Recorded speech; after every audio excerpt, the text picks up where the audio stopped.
and so I can get my job done. And luckily, I did just that, and I'm happy.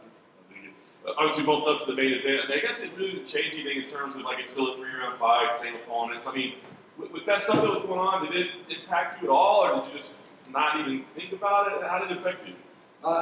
Honestly, at times I just pushed the thought away, and then other times it excited me, to be honest. I was hoping they'd come in and tell me I got like a little bonus that we could do 5 rounds if need be, because I trained for 5 rounds. Like, I've done 5 rounds before, it's nothing new. For me, I've done 2 or 3 of those, full 5 rounds. I've been scheduled for I think 4 or 5, so it's nothing new. But, hey, come show me the money, and I'm with it.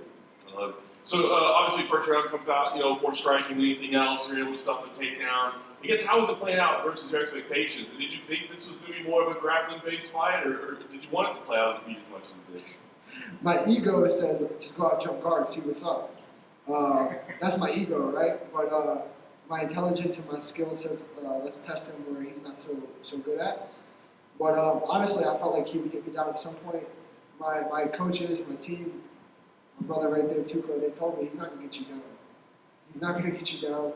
And only way he gets you down is if I want to go down. And that's exactly what happened. And as soon as I felt him, I knew he had nothing for me. But ultimately, this one kind of sucks a little bit because, like, I think he's a really good guy. Like, he's got 2 kids like me. Obviously, we have a little language barrier, but I've got people that speak Portuguese. So, but ultimately, I really like this guy. I have a lot of respect for this man. He seemed like a very good guy. He's a very good fighter. And he didn't hide behind his rankings at the end of the day. I don't know what happened, from my fight in October to when they said that the fight landed or whatever. I don't know how it worked out. That's above my pay grade. Either way, we still stepped in there tonight. He still didn't hide behind his number. And I have a lot of respect for that. And I have a lot of respect for him as a man as well. So hats off to Andre, for sure. When he did take you down, you hit the sweep immediately. I'm just curious, did that mentally do something for you there? Did things click at that moment? Like, I'm going to be able to beat him here. There's still 2 points for me.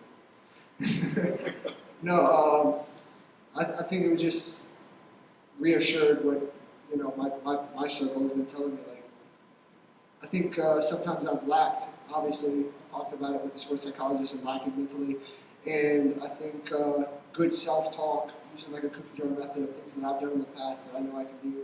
And I think when that happens, just reassures, like, yeah, I'm really that good. I'm that damn good.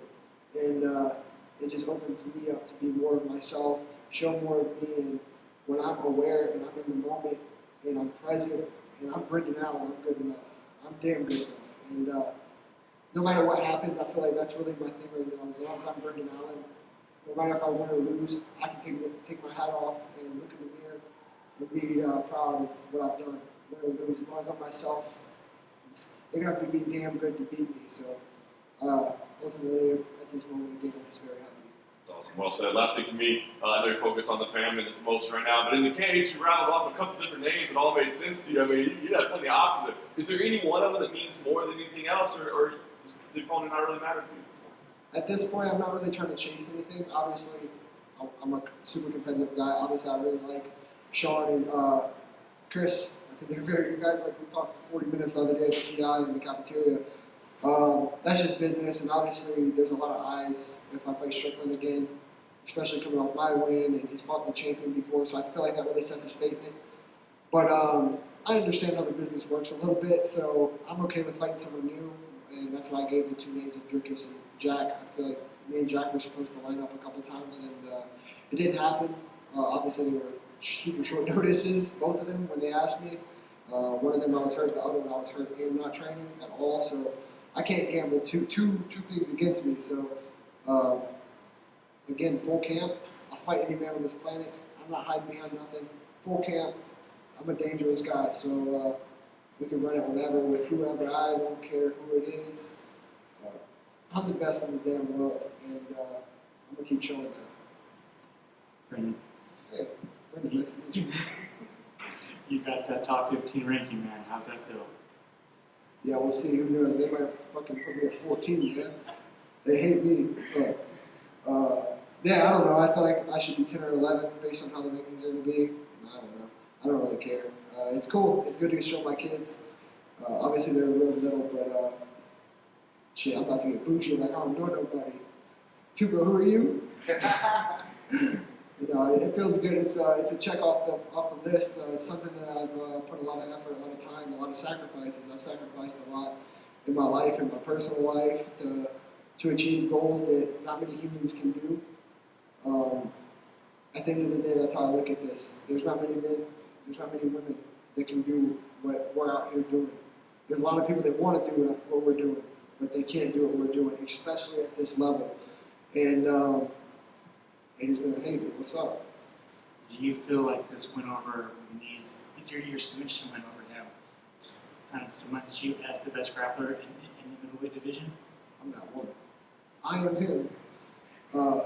Yeah, I mean, I don't like to be, I am cocky among my friends, and I like to joke, and I like to mess around, but at the end of the day, I don't think I'm nothing special. One day my kids are going to be able to watch this and see this, and what kind of man am I to pull some of the stuff that all these other guys do and sell their souls to the devil for the money and stuff like that. All that shit will come as long as I'm doing what I need to be doing. I'm just me. I ain't nothing special. I'm just an ordinary guy. I was blessed with certain things that allow me to do this. I can't do what you're doing. Maybe you can do what I'm doing, maybe not, I don't know. But I can't do what you're doing, so I feel like every person has their niche. I just happen to find mine, and this is what it is. I don't know. I'm not really a super intelligent person, but I do what I do, and it provides for my family and my kids, and that's what I'm supposed to do as a man, I feel. There was a lot of hype behind him. You talked about, you liked him as an athlete, but how did it feel to halt that momentum that he had? Man, I fought guys that were undefeated. I fought guys that had this hype, knockout hype, submission hype, this and that. I put my time in. Again, when people ask me, like, oh, do you want to fight up? Of course I want to fight up. I freaking fought 11 times in UFC, or no, 11 times in UFC, 12 under the Zuffa banner. So, yeah, I'm not one of these guys that just come in here, got the win, oh, I'm in the top now. Like, I've put my time in. I've had to put my time in. I fought the best guys that I could get at the time. I'm not one of these guys that, like I said, just come in and I'm there and it just happened for the hype or whatever, or just lucky win. But I'm not scared of anyone. I'll fight anyone. Whatever names comes across that makes sense to my team, that is what it is. I've never said no to an opponent in a full camp ever. So that'll never change. At the end of the day, that's how I was raised. That's how I was brought up. That's where I come from. And my dad probably disowned me if I said no to another man with a full opportunity. So I ain't no bitch. And finally, you just kind of talk about just tonight. It just kind of feel like it's the perfect night for you, man. It's like your first main event, your promotion's doing really well. Just take it all in. Yeah, the emotions hit a little bit every now and then. Yeah, it was a short notice main event. I need a poster, a new poster. I wish they would have came with that money, that main event money, but we still got a bonus, so that's a positive, right? Super blessed about that. It took me 10 fights to get my first bonus, so now we're on a whole different thing. And at the end of the day, I'm just super happy. I'm trying to take it all in, and I think I'm hitting my stride. I feel I'm hitting my stride. I feel like I'm coming into my own, and I found myself.